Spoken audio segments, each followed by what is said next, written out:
वाटतं स्माइल पाहून? नाही नाही, खरंच चांगलं झालं. आता त्यांचा कॉन्फिडन्स पुन्हा वापस आला. पण त्यांना अशी भीती वाटायची जेवायची. त्यांना खायची इतकी इच्छा आहे, ते खवय्ये जास्त करून. आणि त्यांना खाण्याचा इतका त्रास वाटायचा, जेवायचं म्हटलं की त्यांना असं संकट वाटायचं. आता त्यांना असं वाटणार नाही की संकट येईल. पण इथे आम्ही आलो, आम्हाला वाटलं नव्हतं इतक्या लवकर आणि एवढे व्यवस्थित काम होईल म्हणून. पण इथे आल्यानंतर तुम्ही म्हणा किंवा डॉक्टर मनीष म्हणा, खूप चांगलं. त्यांची ट्रीट करायची पद्धतही चांगली, वागायची सगळ्या बाकीच्या बाबतीमध्ये पण खूप चांगलं वाटलं आम्हाला इथे येऊन. असं वाटलं नाही की आम्ही नवीन ठिकाणी आलेलो आहेत. बॉदरेशन अजिबात वाटलं नाही आम्हाला कुठल्याच बाबतीमध्ये.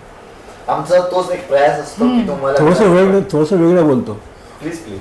पुन्हा म्हटलं की थोडंसं धक्का वाटतो. म्हणजे फसवेगिरी खूप जास्त आहे. फसवेगिरी नाही, ॲटिट्यूड.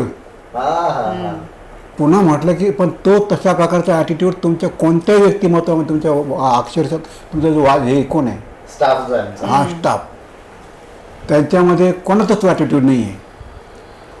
म्हणजे वराडी माणसं, खानदेशी माणसं किंवा हे माणसं सहज घुमून जातात बघ. हा घुमळेपणा जो आहे ना, त्याच्यामुळे माणसाला एक गुड फिलिंग येतं ताबडतोब. ते आम्हाला छान गुड फिलिंग आलेलं आहे. खूप खूप धन्यवाद तुमचे.